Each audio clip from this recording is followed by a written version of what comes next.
Story hello guys, আজ আমি তোমাদের সাথে শেয়ার করতে চলেছি আরও একটি নানান নয়, ঠিক কাল্পনিক ঘটনার শুরুতে বলে রাখা ভালো যে যদি ভিডিওটা ভালো লেগে থাকে তাহলেই লাইক করো, আর পরবর্তী ভিডিও যাতে আপলোড করার সাথে সাথে নোটিফিকেশান চলে যায়, যার জন্য চ্যানেলটাকে সাবস্ক্রাইব করে নিও। তবে শিবক করে আজকের ঘটনাটি স্টার্ট করা যাক। নোয়াখালীর সেই বাংলো। তখনও স্কুলে গণ্ডি পার হয়নি। বাবা রংপুর থেকে নোয়াখালীতে বদলি হয়েছেন।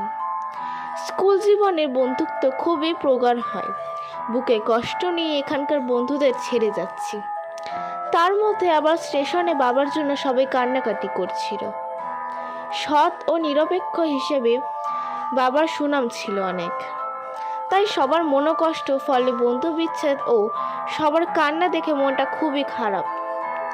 যথারীতি যখন নোয়াখালীর সোনাপুরে পৌঁছালাম, তখন অভ্যর্থনার জন্য লোক সমাবেশ। মালা দিয়ে বরণ বাবা মাকে আমার মনটাকে বিশেষ ভালো করতে পারল না। সোনাপুরেই জেলার সব বড় বড় অফিসারদের বাংলো, ডিসি, এসপি, জেলা জজ, সিভিল সার্জন সবারই বাংলা মাঝখানে শাসন বাঁধানো ঘাটের দিঘি।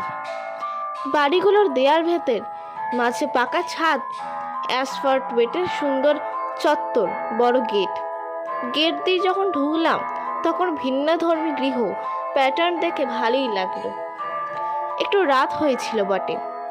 খাওয়া দাওয়া করতে করতে বেশ রাত হয়ে গেল। ঘুমোতে যাব এমন সময় মনে হলো ছাদের পাটাতনে কে যেন কাউকে কোড়ার চাবুক মারছে, আর অজানা সেই মহিলা আর্তচিৎকার করছে। চমকে উঠলাম। শুধু যদি আমি শুনতাম তবে হয়তো বলবার ছিল ভুল শুনেছি, কিন্তু না, শুধু আমি নই, বাড়ি শুদ্ধ সবাই শুনেছে। আর সবাই ঘরের পাটাতনে একই শব্দ শুনতে পেয়েছে। 8 জন গার্ড বাইরে পাহারা দিচ্ছিল। বাবা ওদের জিজ্ঞেস করলেন ব্যাপারটা কি। তারা উত্তরে বলল যে কে বা কারা এমনটি করেছে তাদের জানা নেই। বাবা সাহসী দেখে 2 জন গার্ডকে ছাদের পাটাতনে উঠিয়ে দিলেন দেখবার জন্য। তারা বলল এর আগেও দেখেছে, কিছু চিহ্ন মাত্র পাওয়া যায়নি। এবারও উত্তরটা একই হলো। ঘটনার এখানেই কিন্তু শেষ নয়। এরপর শুয়ে পড়ি যার যার বিছানায়, যার যার ঘরে। রাত তখন 2টোর কম হবে না। মনে হলো যেন ঘাড়ের কাছে কারোর নিঃশ্বাস ওঠানামা করছে। গলায় যেন কার ঠান্ডা হাত অনুভব করলাম আমি। আমার মেজ বোনটা চিরকালই ভীতু। সে ভয়ে উঠে এলো আমার বিছানায়, নিজের ঘর ছেড়ে। বলল আমি তোর সাথে ঘুমাবো। আমি বুঝলাম সে কেন এ প্রস্তাব দিল। ওকে বুঝতে দিলাম না তা। বললাম বেশ, থাকো তুমি। যত দয়া দরদ আমার জানা ছিল তা। পরে বুকে ফু দিয়ে ঘুমিয়ে গেলাম। সকাল হলো। নামাজ পড়ে দেখলাম মা উঠান পেরিয়ে রান্নাঘরের দিকে যাচ্ছিলেন। বাবুর্চির চাচা অনেক আগে এসে গেছেন। ছোট আপা অর্থাৎ আমার মেজ বোন অঘরে ঘুমাচ্ছিল। মাকে কিছু বললাম না। এভাবে কিছুদিন কেটে গেছে। একই ঘটনা বলা যায় প্রায় প্রতিদিনই ঘটতে লাগলো। একদিন রাতে এমনটি ঘটবার সময় মনে হলো কে যেন ঠান্ডা হাত দিয়ে গলার চিকন হাড়টা খুলে নিল। রাতের বেলায় বিছানা ছেড়ে উঠে দেখবার চেষ্টা করলাম না, তবে মনে মনে বুঝলাম বাংলোর বাইরে 8 জন গার্ড পাহারা দিচ্ছে, সুতরাং চোর ঢুকছে। এ কথা কোনো মতে বিশ্বাস করা যায় না। সকালে আজানের শব্দে ঘুম ভেঙে গেল। বিছানা থেকে পা নামাতেই মনে হলো কিসে যেন পা ঠেকলো। নিচে চেয়ে দেখি কার্পেটের ওপর আমাদের 2 বোনের গলার চিকন হাড় দুটো পড়ে আছে। অল্প বয়স, তারপর এমন অস্বাভাবিক ঘটনা। অস্বস্তি যেই লাগেনি তখন। এমন কথা স্বীকার না করলে মিথ্যাই বলা হবে, তাই প্রথম থেকে শুরু করে। সেদিন যা ঘটলো মাকে সবিস্তারে বললাম। ছোট আপা বললে হয়তো মা মনে করতেন তার মনের ভুল, ভীতু তো। আমি বলে মা বললেন দেখি কি করা যায়। এইভাবে কয়েক মাস কেটে গেল। এর মধ্যে কোনো কোনো ঘটনা বিক্ষিপ্তভাবেই ঘটেছে। এর মধ্যে আমার বাবুর্চি চাচার সাথে বেশ ভাব হয়ে গেছিল। বাবুর্চি চাচাকে আমি প্রতি রাতের ঘটনা বলি। উনি মাথা নেড়ে বলেন, হ্যাঁ বাবুয়া, এইসব সত্যি গো, এরকম ঘটনা সবই এখানে ঘটে। তখন আমি বুঝিনি আরও একটা অদ্ভুত ঘটনা ঘটতে চলেছে। তখন শীত এসে গেছে। নানি এসেছেন তার একমাত্র মেয়ে জামাইকে দেখতে। বাবার ছোটবেলায় তার মা মারা গিয়েছিল বলে নানিকে খুবই ভালোবাসতেন তিনি। সে যাই হোক, পরের দিন বাবা গেলেন টুয়ারে বেগমগঞ্জ। যদিও আমি সাধারণত বাবা কোথাও গেলে সঙ্গ ছাড়ি না, কিন্তু এবার যেহেতু নানি এসেছেন সেহেতু আর গেলাম না।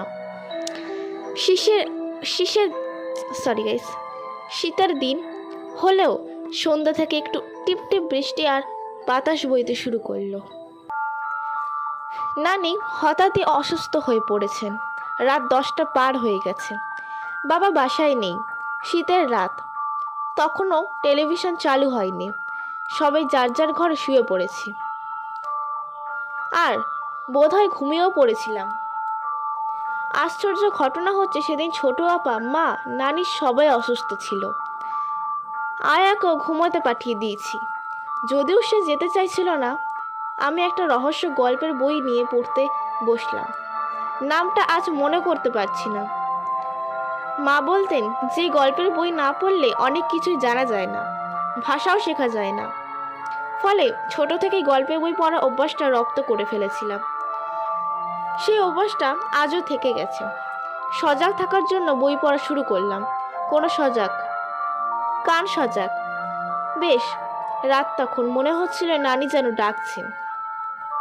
উঠে গেলাম তার কাছে। গিয়ে দেখি তিনি অঘরে ঘুমাচ্ছিলেন। ভাবলাম কানের ভুল। নানি ঘর থেকে ফিরে আসতে যাচ্ছি, এবার মনে হলো মা ডাকছেন আমাকে। তাড়াতাড়ি গেলাম মার ঘরে, কিন্তু দেখি তিনিও অঘরে ঘুমাচ্ছিলেন। ভাবলাম ভুল শুনেছি। আবারও ফিরে এসে বিছানায় বসতে যাব, মনে হলো ছোট আপা ডাকছেন। তড়িঘড়ি করে তার ঘরের দিকে দ্রুত পা এগুলাম। বসা তার হলো না। অবাক কাণ্ড, দেখি সেও ঘুমাচ্ছেন অঘরে। এই শীত রাতে আমার ঘাম ঝরতে লাগলো। এ হতে পারে না, এতবার আমি কানে ভুল শুনলাম। তা কি করে হয়? এটা একটা অস্বাভাবিক ঘটনা। এই কথা মনে হতেই বুকের ভেতরটা কেমন শিরশির করে উঠল। মুরব্বীদের বলতে শুনেছি এরকম অবস্থায় ভয় পেলে আরো ক্ষতি। ওই অবস্থায় মনে হলো যতই অস্বাভাবিক ঘটনা হোক না কেন, ভয় পেলে কিছুতেই চলবে না। তবে মনে চাই বলি না কেন, এটা কেমন জানি এক অস্বস্তিকর অবস্থা। কিছুতেই কাটিয়ে উঠতে পারছিলাম না এই আবেশটাকে। তখনও জানি না আমার জন্য আরও কি ভয়ঙ্কর ঘটনা অপেক্ষা করছিল। মার আঁচল ধরে ঘুরতে ঘুরতে মার মুখে মুখে শুনলাম আয়াতুল কুরসি মুখস্থ করে ফেলেছিলাম। মনে হলো ভাগ্যিস শিখেছিলাম। এর গুণ আর মহাত্ম এমন যে কোনো দুষ্ট অশুভ কিছু কাছে ভিড়তেই পারবে না। দোয়াটা পড়ে বুকে ফু দিলাম, মনে সাহস বাড়ল।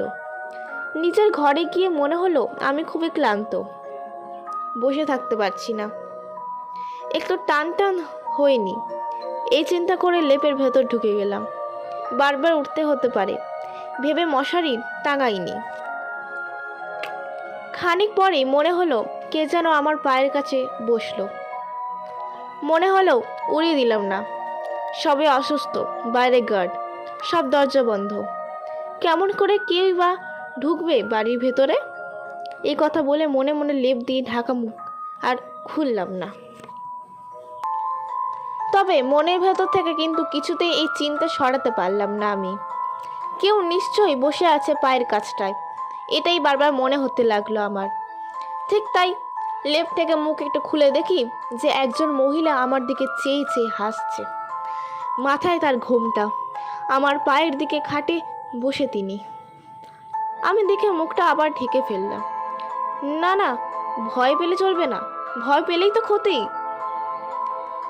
আমি ভয় পাবো না, বারবার বলছি, আর আয়াতুল কুরসি সহ যত সূরা দোয়া জানা ছিল পড়েই যাচ্ছি। শেষে একবার সাহস নিয়ে মারলাম লাথি, কিন্তু কিসে যে মারলাম অনুভব করতে পারছিলাম না। তক্ষুনি মনে পড়ল, অস্বাভাবিক জিনিসের আকৃতি থাকে, অবয়ব থাকে না। তক্ষুনি হাত পা হিম হয়ে আসতে লাগলো আমার। যতই আমি ভয় পেতে থাকি ততই বুকে সাহস আনবার চেষ্টা করি। দোয়া সূরা পড়ি, লেপ ফাঁক করে চুপ করে দেখতে পাই আমার দিকে চেয়ে মিটমিট হাসছেই মহিলা। আমার ঘরের জানালা সে ছোট্টবেলা থেকেই, কি শীত কি গ্রীষ্ম কি বর্ষা, অন্তত একটা হলেও খোলা থাকতো। আমার এই ঘরের এই শীতেও একটা জানালা খোলা ছিল। জানালাটা দিয়ে একটা গন্ধরাজ ফুল গাছ দেখা যায়। ওটা লাগাই না, এজন্য যে ফুলের সুবাস ওই জানালা দিয়ে ঘরে আসে। মাঝে মাঝে লেব একটু ফাঁক করলে জানালা দিয়ে দেখবার চেষ্টা করছি যদি গার্ডের কোনো একজন দেখতে পাই।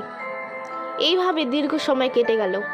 অতিক্রান্ত দীর্ঘ সময়টা আমার জন্য ভয়ঙ্কর সময় বলে মনে হচ্ছিল।